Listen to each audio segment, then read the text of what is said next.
ظل عزيز النفس دوم يا بني آدم، ولا طخ الراس يوم يا بني آدم.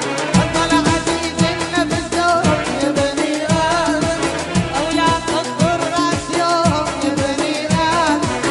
واطلب الحجم نهلها والنفس بالك تذلها، اطلب الحجم نهلها والنفس بالك تذلها.